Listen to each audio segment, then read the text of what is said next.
کیا نماز کے دوران قرآنی و مسنون دعائیں پڑھی جا سکتی ہیں؟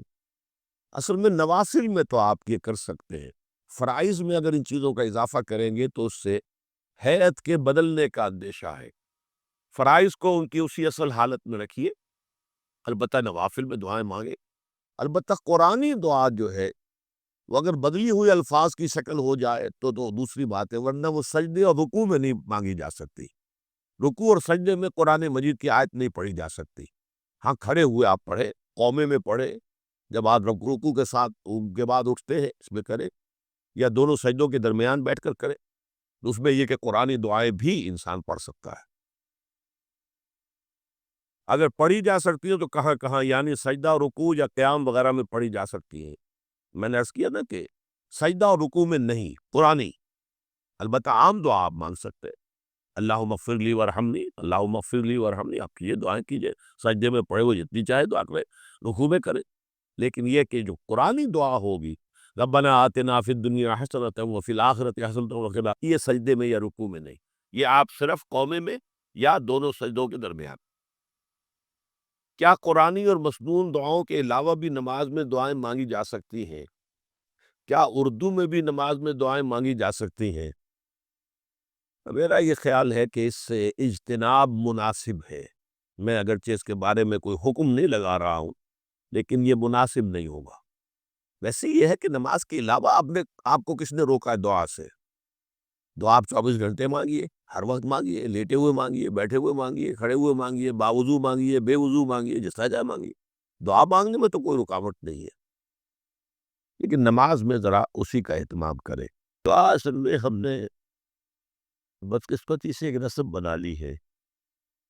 آپ کو معلوم ہے کہ عام دعا جو مجلس کی ہے وہ تو بہت مختصر ہے، اس کا تو آپ کو پتہ بھی نہیں چلے گا کہ دعا مانگی ہے، یہ احساس نہیں ہوگا کہ جو دعا میں مانگ رہا ہوں ساتھ ترجمہ بھی کروں گا، تو آپ اس کو اپنے دل کی طرف دیکھتے ہوئے اور اللہ کو دیکھتے ہوئے آپ اس پر جب کہے آمین تو وہ صرف زبان نہ کہہ رہی ہو، آپ کا دل کہہ رہا ہو۔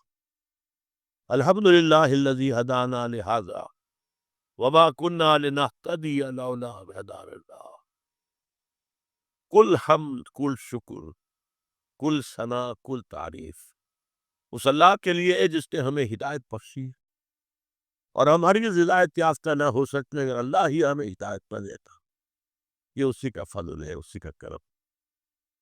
منت منے کی خدمت سلطان ہمیں کنی، منت سنا سزو کہ بخدمت بدات تک۔ کبھی بادشاہ پر احسان نہ دھرنا کہ تم اس بادشاہ کی خدمت کر رہے ہو، بادشاہ کا احسان مانگو کہ اس نے تمہیں اپنے خدمت کے لیے قبول کیا۔ ربنا لا تزغ قلوبنا بعد إذ هديتنا وهب لنا من لدنك رحمة إنك أنت الوهاب۔ اے اللہ جب ہدایت تو نے بخشی ہے تو اس میں استقامت عطا فرما، اب ہمارے دلوں کو کبھی نہ ہونے دے۔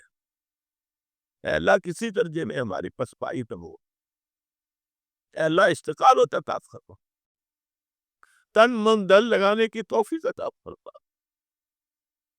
اللہم انصر من نصر دین محمد صلی اللہ علیہ وسلم من کانوا وحیث کانوا۔ اے اللہ اپنے ہر اس بندے کی مدد فرما جو تیرے دین کی خدمت کر رہا ہو، خواہ وہ کوئی بھی ہو، کہیں بھی ہو۔ وجعلنا منہم، اللہم ربنا اجعلنا منہم، اللہم ربنا اجعلنا منہم، واخذل من خلد دین محمد صلی اللہ علیہ وسلم من کانوا وحیث کانوا ولا تجعلنا معہم۔ اے اللہ ہر اس شخص کو ذلیل اور خوار رسوا کر دے جو تیرے نبی کے دین سے روگردانی کر رہا ہو، اور اے اللہ ہمیں اپنے پناہ میں رکھ، ایسے لوگوں کی نچھے دار باتوں میں نہ آ جا، ایسے لوگوں کے فریب میں نہ آ جا، ان کے مکر کا شکار نہ ہو جائے۔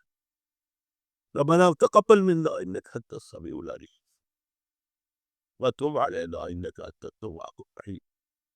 ربنا ثبت قلوبنا علی دینک، اللہم ثبت قلوبنا علی طاعتک، اللہم وفقنا لما تحب وترضى، اللہم وفقنا نجاہد فی سبیلک باموالنا وبانفسنا، اللہم ارزقنا شہادۃ فی سبیلک، اللہم اغفر لنا ولآبائنا ولأمهاتنا ولجميع المؤمنين والمؤمنات والمسلمين والمسلمات الأحياء منهم والأموات إنك سميع مجيب الدعوات اللهم اشف مرضانا مرضى المؤمنين والمؤمنات والمسلمين والمسلمات ربنا تقبل منا إنك أنت السميع العليم.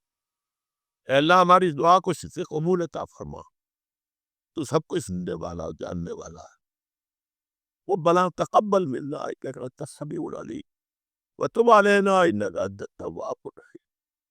ہماری خطوط اور گناہوں کو معاف کوتاہیوں سے گھر سے نظر والوں اے اللہ ہماری تقصیرات کو معاف فرما. اے اللہ نہیں اپنی جناب پہ اس طرح عزم کر کہ تو ہم سے راضی ہو. وصلی اللہ تعالی علی خیر خلقہ محمد علیہ وسلم. رحمت اللہ